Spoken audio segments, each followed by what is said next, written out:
The sun wasn't harsh just yet, but it was on its way. That kind of heat didn't rush in out here, it crept up slow like a guilty conscience. Dust was already hanging thick in the air on strangers' boots in the breaths of the townspeople gathered at Market Hollow. The men stood still, clutching their coin pouches. The women stayed quiet. The sheriff sat on his porch, coffee cup in hand, though he hadn't touched a sip. Then they brought them out right there on that leaning wooden platform. Two girls couldn't have been more than 7, small as saddle horns. They wore matching cotton dresses, once white, now faded to the color of ash. Their hair was tied with ribbons that trembled in the breeze. No tears. No crying. Just silence. And not the kind that sits easy. The kind that's too heavy for girls their age. The preacher was the first to speak. Said something about mercy. But if anyone heard him, they didn't show it. Silas Boone stood in the back, arms crossed, brim of his hat pulled low. He wasn't meant to be there. Just passing through, headed for the feed store. All he needed was seed, nothing more. But the second those girls stepped out, his eyes didn't budge. Something in him recognized that stillness. The way the older one eased in front of the younger, like a shield. Silas had witnessed that once before. Back when his late wife, Miriam, used to step between their daughter and a brewing storm. Thinking he wasn't watching, Mabel Hawthorne, the girl's stepmother, stood beside the preacher, leaning on a post and fanning herself with a folded newspaper like she was running a summer bake sale. Starting bid, $20, she said in a sing-song voice like she was selling peach pies. No one moved. Then a laugh, loud, sloppy, came from a man with a belly full of beer and too little shame. What kind of work you think they can do? One of them barely got arms. Mabel chuckled. They're good inside. Give 'em molasses and they'll stay sweet. The crowd shifted a little. Still, no one stopped her. Not even the preacher, whose gaze had dropped to the dust near his feet. Silas clenched his fists. It had been 2 winters since Miriam died. Fever took her so fast she didn't even recognize his face at the end. Their baby girl had followed not long after.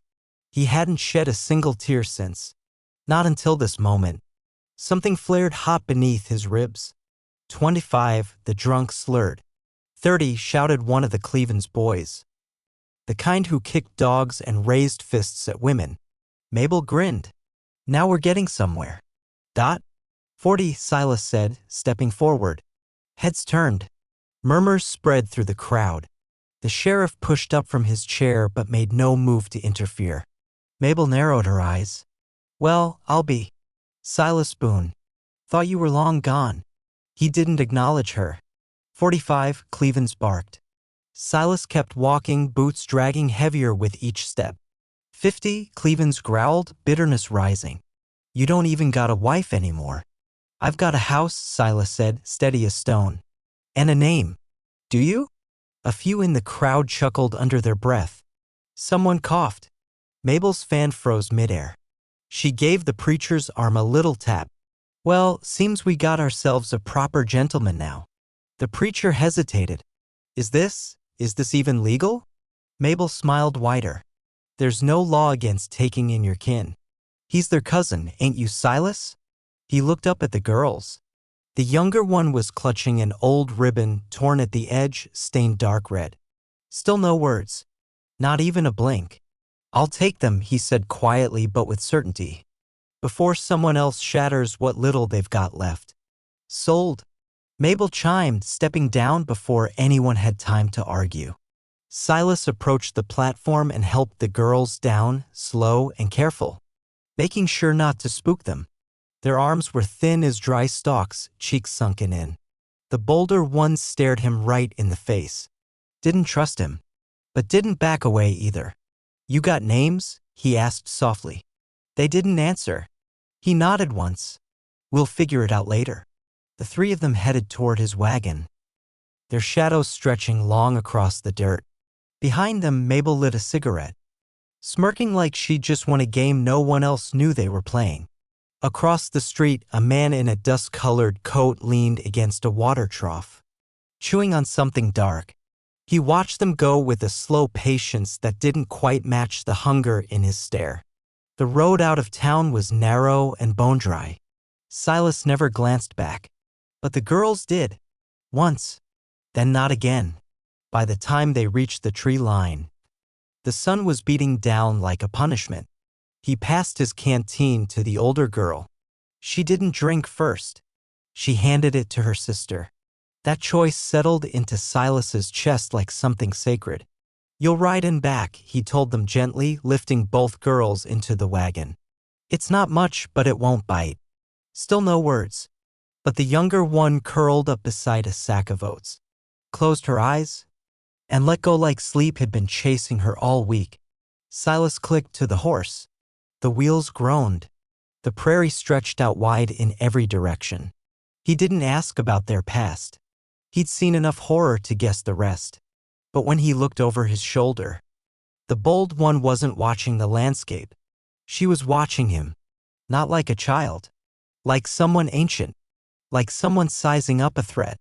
"You don't have to trust me yet," he said, eyes forward. "But I'm not selling you. Not now. Not ever." She blinked slowly, then laid a hand gently over her sister's chest. Silas's grip on the reins tightened. He looked away. The day dragged on, thick and still. They passed one rider, a man in a gray coat going the other way. Didn't tip his hat, just stared a little too long at the wagon bed. Silas held his gaze until the man finally rode past. Later, they stopped at a narrow creek. Silas knelt, filled a tin cup, and offered it to the girls. The bold one let the water run across her fingers before drinking. The younger one gave the faintest smile. That moment, the way the younger one smiled faintly. It was the first trace of childhood Silas had seen in either of them. A rabbit darted through the brush and vanished. The girls followed it with their eyes but said nothing. Silas handed them each a piece of jerky. The silence settled back in, stretching between boots and glances. "You ever seen a cactus bloom?" he asked. No answer. "They don't look like much till the rain shows up," he went on. "But when it does, they light up the desert, wild and blazing like fire." The little one blinked up at him. The older one didn't move her gaze from the sky. As the wagon jostled back onto the trail, Silas found his thoughts drifting. He thought about the cost. Nearly everything he'd tucked away for winter, gone in a moment. He thought about the heavy quiet still lingering in the back of the wagon. He thought about Miriam's shawl still folded beneath his pillow, and whether it might fit snug around the shoulders of a girl who hadn't yet spoken. Then he heard it. A horse. Somewhere behind them. Close enough to feel, but just out of sight. He glanced over his shoulder. No rider. Just dust kicking up in the wind. Even so, that night when they stopped under a crooked old cottonwood, he kept the rifle nearby closer than usual. He spread out a blanket in the wagon bed and told the girls to stay close. Not because of wolves. It was men he was worried about. He didn't sleep. Not really. Somewhere after midnight, his eyes opened again.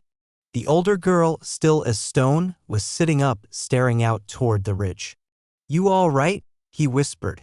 She didn't say a word, just lifted her hand and pointed. A flicker. Movement in the dark. Too fast to aim at. Silas rose quietly and gripped the rifle. But all he heard was wind sliding through brittle branches. When he turned back, she had already pulled the blanket over her sister's shoulders. Then, finally, her voice, soft and wary. "Why'd you take us?" He hesitated. Swallowed hard. "Didn't seem like anyone else was gonna do it right," he said. She looked at him for a long moment, like she was trying to read the parts of him he didn't say out loud. Then she laid down without another word. He sat by the wagon wheel, heart pounding against his ribs. Somewhere out there in the prairie dark, someone was watching. He didn't know who, but he knew the reason. He'd taken something precious from a world that didn't believe it had value. And he didn't regret it. Not even a little. The wagon groaned across the cracked land like an old man's bones complaining with each step. Dust spiraled behind the wheels, carried off by a wind that felt like it was trying to return their tracks to town. Silas kept glancing back. Not at the girls, But at that empty space that felt far too full, the older twin had her arm around the younger, her jaw set with more resolve than most grown men. She hadn't looked away from the horizon since they left. The smaller one leaned against a sack of feed, her mouth open in sleep, fingers twitching now and then like she was holding something invisible in her dreams. Silas had seen war. He'd held men as they died, watched fields vanish beneath skies that didn't give a damn. But the silence riding in this wagon, it was different. It was the kind of quiet that settled in kids who'd already figured out words wouldn't fix much. "You girls ever had fried apples?" he asked, trying for something light. The older one didn't answer. Her eyes shifted to the wagon's canvas flap, then drifted back to the land. "I used to burn 'em," Silas said with a faint chuckle. "My wife teased me for it, then eat the charred ones anyway so I wouldn't feel bad." "Still nothing." "I ain't trying to trick you into talking," he added, voice low and calm. "Just want you to know I'll listen when you do." The sun had begun to drag sideways across the sky, stretching long shadows across the flatland. The air changed. The heat gave way to cooler currents, and somewhere distant a hawk cried into the quiet. Silas brought the wagon to a stop beside a lone, stubborn juniper tree, the kind that didn't belong in dirt this poor but refused to die anyway. The horse let out a grateful snort and shook its head. Silas stepped down and reached out a hand. The little one took it without hesitation. The older one didn't budge. "You can jump if you want," he told her. "But if you do, you'll scuff those boots. And I'm guessing that's the only pair you've got." She scowled, then climbed down slowly, her steps as silent as falling ash. He fetched the water sack tied to the wagon seat. "Go easy," he said, handing them the tin cup. "Too fast and it'll twist your stomach." The younger girl took a big gulp, coughed, then laughed at herself. That laugh hit Silas like sunlight slipping through boarded windows. The older one drank slow, eyes on him the whole time. She didn't trust him, and she wasn't going to fake like she did. Silas respected that. "You got names?" he asked again, a little softer now. The younger one leaned close and whispered into her sister's ear. The older girl gave the faintest shake of her head. "All right," he said, letting it rest. "Names can wait." They sat under the tree, chewing jerky and sharing the last biscuit crumbs. The wind stirred the dry leaves above them, and for just a breath of time, it almost felt like they were kin coming home from a long road trip. Not strangers on the run from something too big to name. That's when he noticed it. Subtle but clear. The older girl flinched slightly every time the wind shifted behind her. She was listening for hooves. Same as him. Silas packed up slow, intentional, like he had nowhere to be, though his fingers stayed close to the rifle tucked beneath the seat. They got moving again, following a trail that twisted like an old scar in dry earth. The sun kissed the edge of the hills now, and the air grew thicker, carrying the scent of dust, leather, and dry pine. Every groan of the wagon wheels made his skin itch. Then he heard it. Not the horse. Not the wagon. Hoofbeats. Soft. Deliberate. Then silence. He yanked the reins, bringing the wagon to a halt. The girls stiffened. Nothing behind them. Just a narrow track and the sinking sun. Still the... Silas climbed down. Didn't say a word. He walked back a few yards, boots scuffing dirt that hadn't settled. Someone had been there. Moving when they moved. Watching. Now gone. He returned to the seat and placed the rifle beside him. Loaded and ready. The older girl didn't say anything, but her eyes followed every single motion. "You ever shot one of these?" Silas asked her, quiet and even. There was a pause. Then, almost like a dare, she gave a small, sharp nod, and Silas believed her. They kept riding as night crept in, folding the sky into deep shades of indigo. He lit the lantern and veered off the trail, guiding the wagon gently into a low, rocky gully. It wasn't exactly shelter, but it would block the wind enough and make it harder for anyone to sneak up. He helped the girls down, unrolled a bedroll in the wagon bed, and laid out a quilt. The younger one was out cold before her head even touched the fabric. The older curled beside her but stayed awake, eyes open to the dark. Silas didn't ask if she wanted a story. Didn't offer hollow comforts he couldn't promise. Instead, he simply said, "I lost someone once too." She didn't say a word, but her shoulders shifted just barely. My little girl. She was 3. Fever took her fast. Quieted everything, just like that. He stared up at the stars blinking softly across the velvet night. I buried her beneath a cottonwood tree. And after that, I didn't talk much anymore. Stopped showing my face in town unless I had to. His eyes stayed on the sky. Flickers of starlight like fireflies suspended in ink. Then today, he went on. I saw 2 girls up on that stage. And I remembered something my wife used to say. If you don't do something when it counts, you don't get to call yourself good. For a beat, it felt like the whole earth had gone still. Then the girl whispered. She bled. Silas turned toward her. After P died, she said softly, Mabel hit her. Said she cried too much. Said it was our fault he drank. His throat tightened. That why she sold you? No answer. But none was needed. Silas stepped away from the fire and stood just outside its glow. Facing the brush, he listened. The wind rustled through brittle grass. An owl called once, then went quiet. No hoofbeats. Yeah, he murmured. He returned to his spot near the wagon. Rifle resting across his lap. You think she's coming after you? The girl asked, voice low. I think folks like her hate losing, he replied. But I'm not afraid of her. You should be, she said. She remembers everything. He gave a slow nod. So do I. The younger girl stirred in her sleep, muttered something, and reached out blindly. Her sister, without hesitation, settled her back into the quilt. With a kind of practiced care that came from doing it far too often. Silas watched that moment. That instinct. It wasn't something you learned. It was something born in you.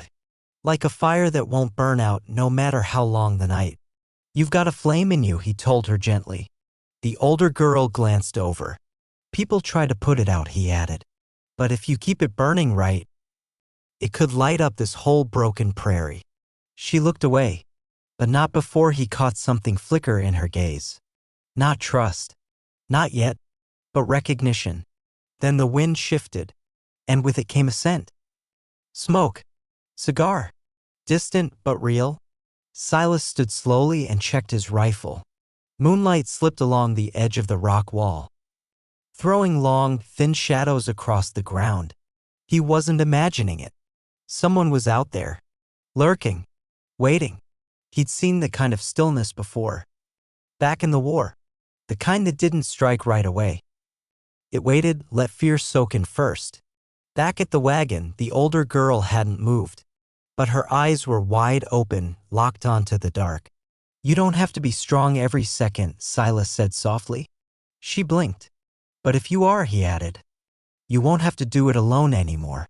He didn't know why those words came out. Maybe it was the weight of all the years he'd carried alone.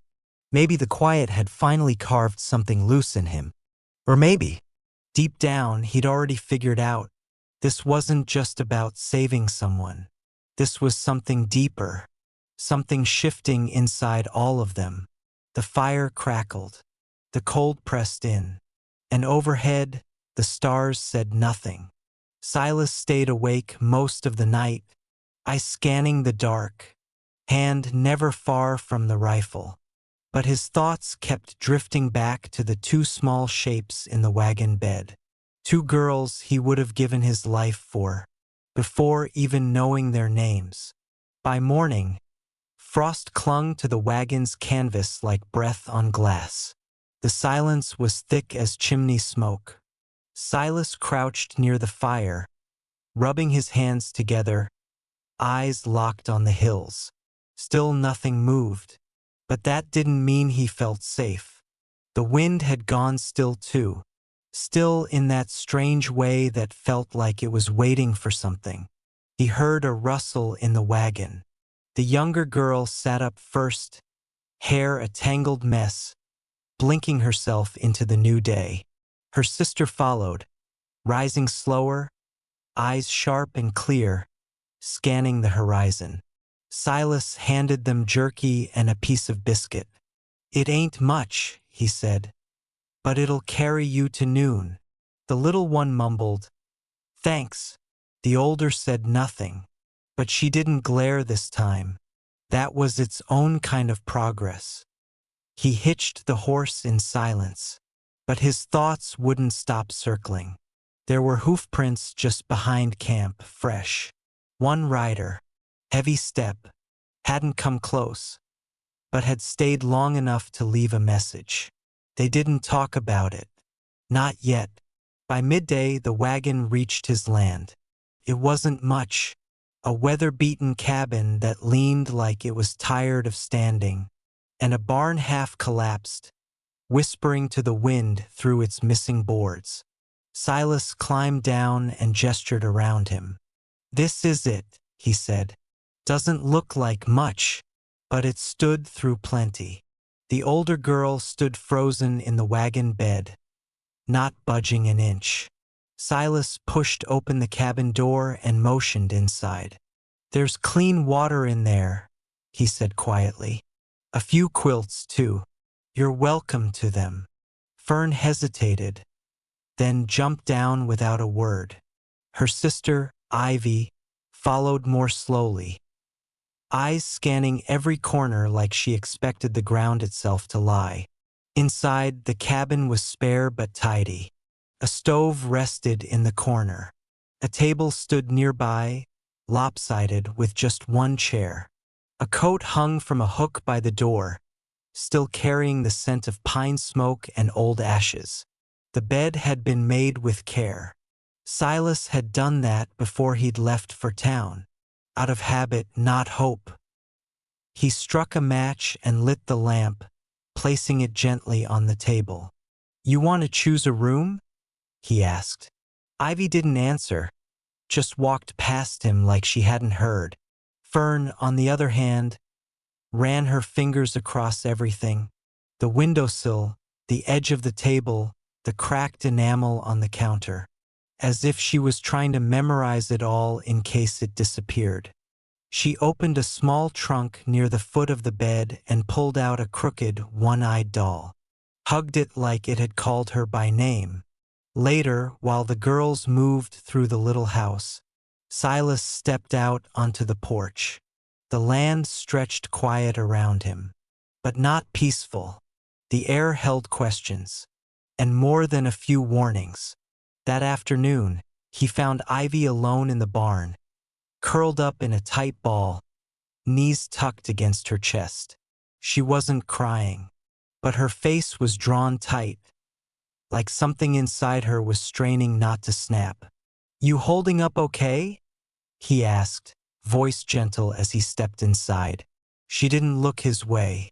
"Don't get attached," she said flatly. He paused. "Attached to what?" "To us." He took a slow step closer, boots crunching against loose hay. "That's something your stepmother used to tell you?" "She said people act like they care, but it's a lie. They leave." Silas crouched down near her. "And what do you think?" This time she looked at him. "I think she was right. People always leave." He nodded slowly. "Yeah. Sometimes they do. Sometimes death takes them. Sometimes they just get tired of fighting. But sometimes they stay." She didn't reply, but she didn't turn her face away either. "I won't make promises I can't keep," he said softly. "But I didn't bring you here just to let you go. You don't even know our names." "Names come second," he said. "Safety comes first. That's the deal I'm making." She stared down at the dirt floor for a second, then whispered, "I'm Ivy. My sister's Fern." He didn't smile, just gave a slow nod. "Strong names. True ones." She added, "Fern doesn't talk much, but she listens better than most grown men." A dry chuckle left his chest. "That's a rare skill." That night, they sat down to a meal of boiled beans and crumbling biscuits. Ivy sat at the edge of the table like she might bolt at any moment. Fern settled in next to Silas, calm as you please, like she'd always belonged there. "You got a dog?" she asked shyly. "Nope," he said. "Too loud. All bark, no listening." Fern grinned. After supper, Silas gave them the bed and took to the loft in the barn, rifle close by. The moon hung overhead pale and distant, and far off on the ridge, he saw it, that faint flicker of firelight. Someone was still out there, someone who hadn't forgotten. At first light, Silas saddled his horse and rode out alone, leaving the girls sleeping peacefully. He followed the ridge, boots biting into cold earth, until he found what he was looking for. Fresh ashes, cigar but scattered in the dirt, footprints, one rider, no face, no name, just a lingering sense that something was unfinished. By midday he returned.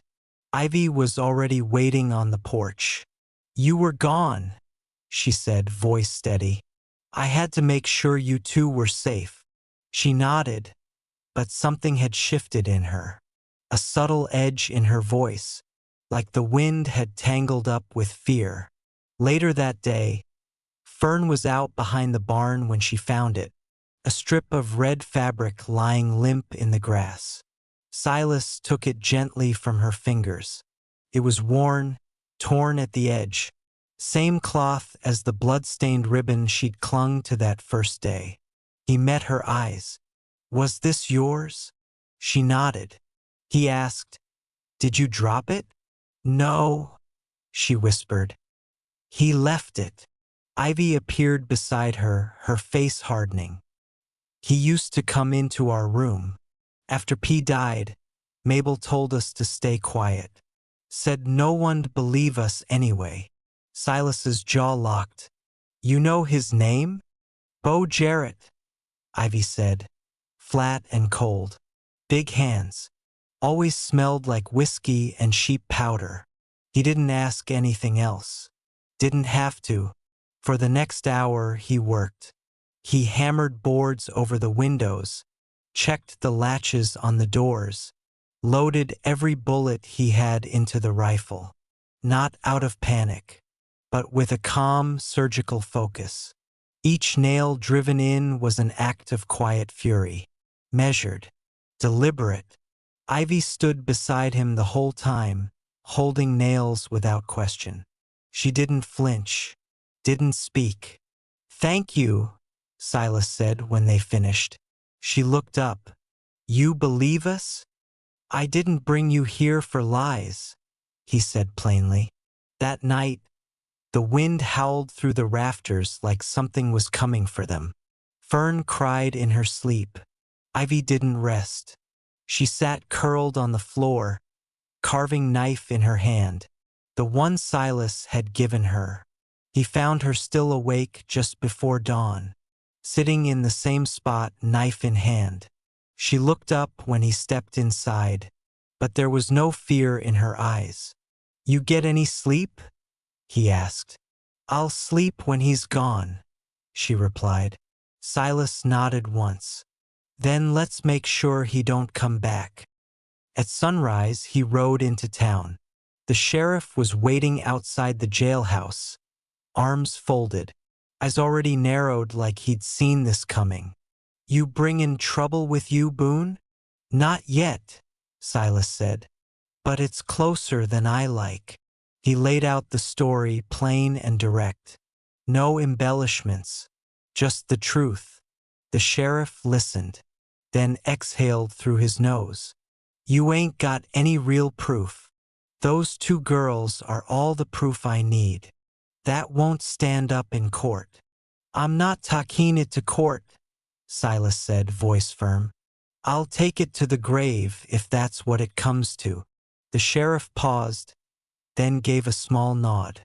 "I didn't hear any of that." Silas turned to go, but the sheriff called after him. "If you're gonna shoot someone, make sure their boots are standin' on your land when you do it." By the time he got home, the sky had turned that strange yellow gold. Not quite day, not yet night.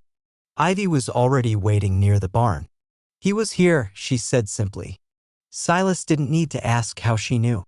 The wind had shifted, and out here, the wind carried memories. Names, too. The sun dipped behind the ridge, bleeding rust and fire across the prairie. It looked like the land itself was wounded and unwilling to heal. Silas sat on the porch, rifle laid across his knees. Ivy stood beside him, quiet, clutching the slingshot she'd found out in the barn. She hadn't asked for it. She didn't need permission. Inside, Fern sat cross-legged on the floor, a chunk of coal in her hand, sketching on the back of an old feed sack.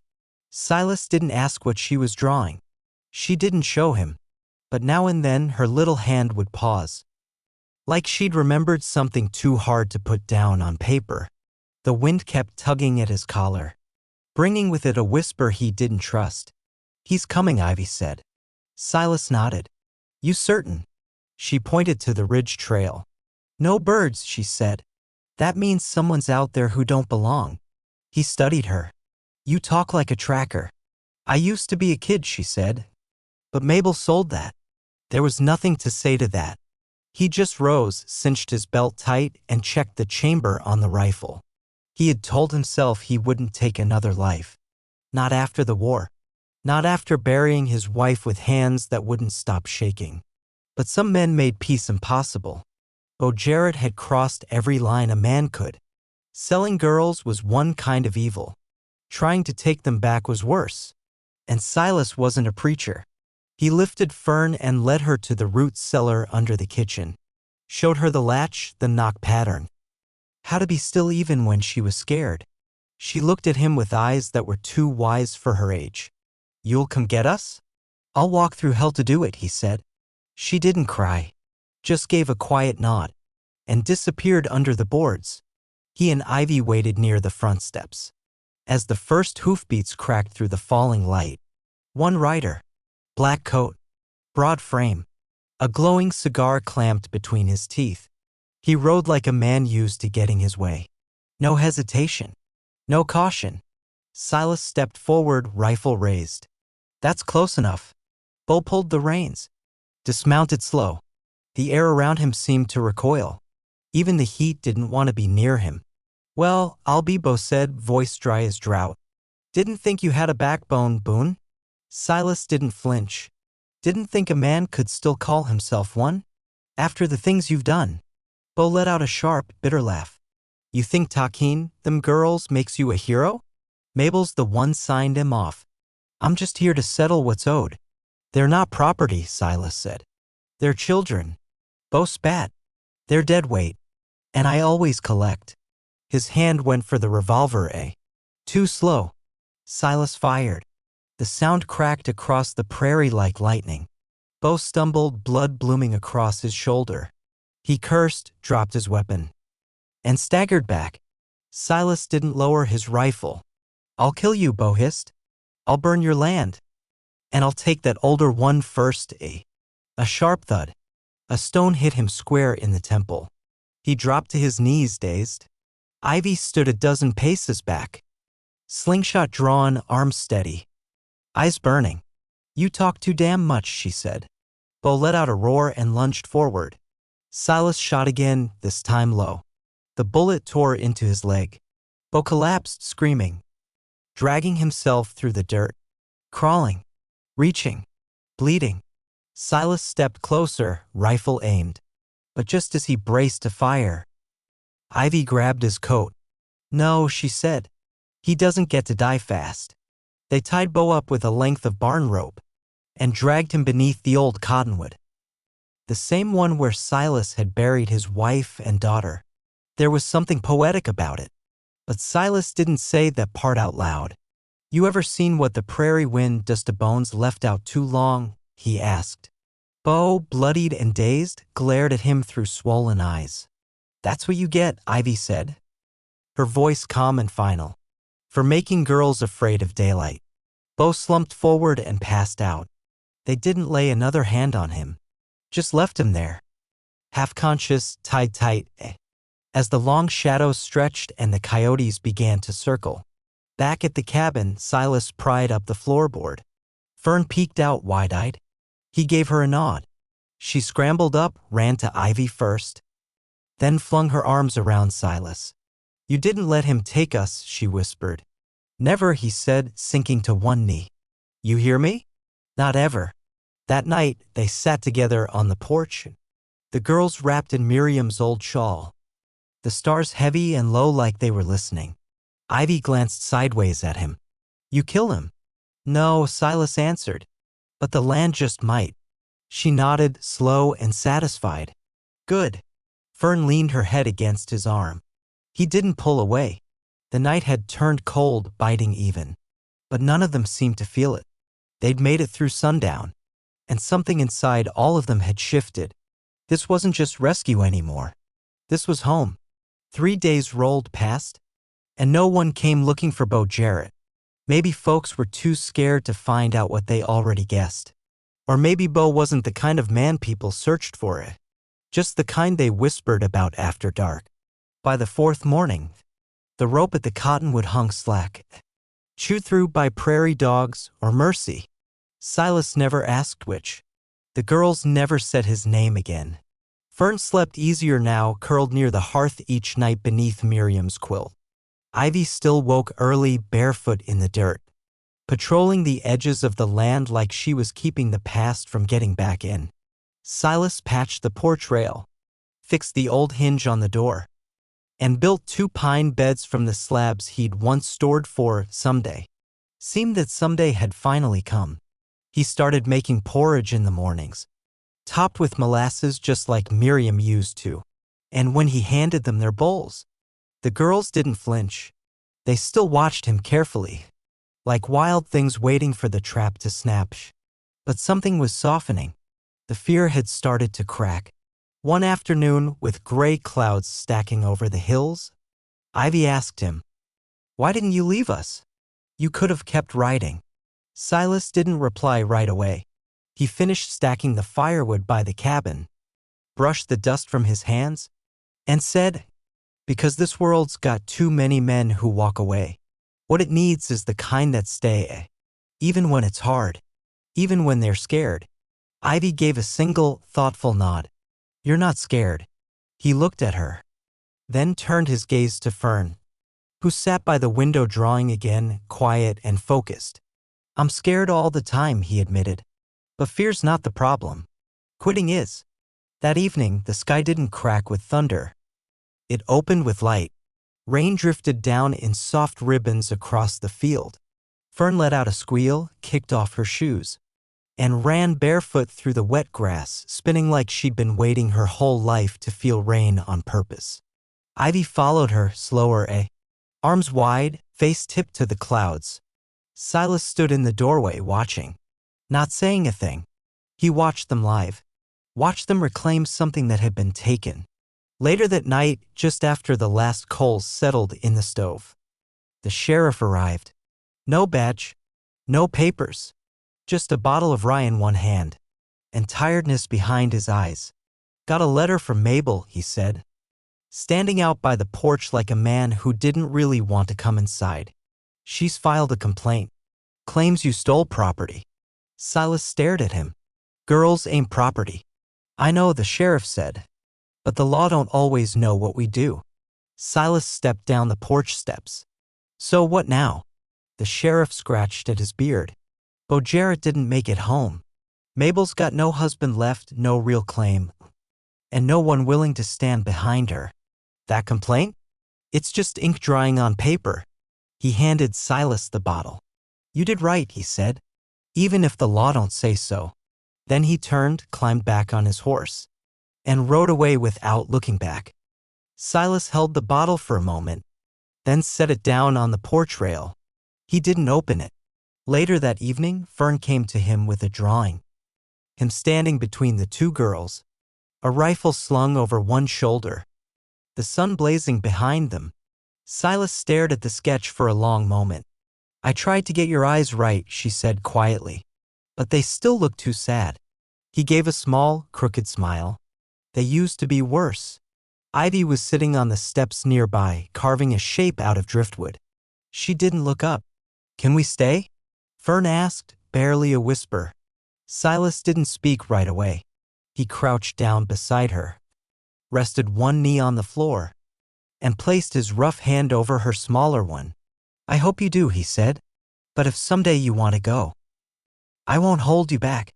That's what family is. People who stay because they choose to. That's what real family is, Silas said softly. People who stay not because they're trapped, but because they choose to. Fern gave a quiet nod. Then she threw her arms around him. He hadn't expected that. His body stiffened at first, unsure how to receive something so small, so full of trust. But his arms moved before his mind caught up, wrapping around her, holding her like she mattered. Later that night, the wind rose again. But it didn't bring fear this time. It brought memory. He heard Miriam's voice again. Those last words she whispered before the fever stole her. Don't let grief turn you into a ghost. He tried, failed for longer than he wanted to admit. But maybe, just maybe, he was starting to find his way back. In the days that followed, laughter slowly found its way into the cabin. Not loud, not all at once, but in small, everyday ways. Fern pretending a spoon was a bird, making it flap across the table. Ivy teasing Silas about how thick his porridge was, until she quietly asked for seconds. Silas taught them how to mend a leaning fence, how to read the sky for coming rain, how to stay still long enough to hear a rabbit's footfall in the brush. But he didn't teach them how to shoot. Not yet. Some lessons could wait. One afternoon, they were walking the far edge of the property, when Ivy stopped and said, "This land remembers pain." Silas looked out over the brittle grass and the stretch of horizon. "Maybe," he said, "but I think land remembers what you build on top of it too." She pointed out past the hills. "Think we can build something that lasts?" He didn't hesitate.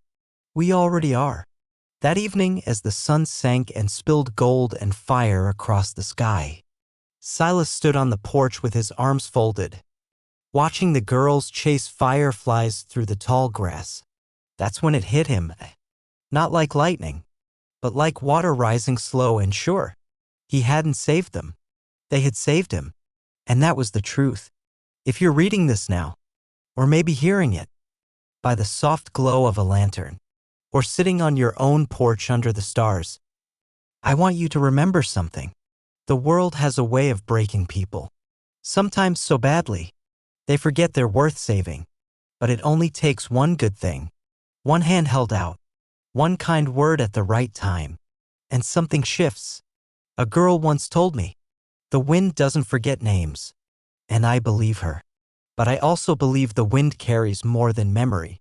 It carries prayers and stories, and somewhere between grief and survival, we become someone new, someone stronger, someone others can follow home. So if you ever hear about a widower who once took in 2 quiet girls, sold on an auction stage just before sundown, know this. They didn't just make it through. They built a life, one the wind still whispers about. And if you listen now, really listen, you might just hear laughter, where silence used to live,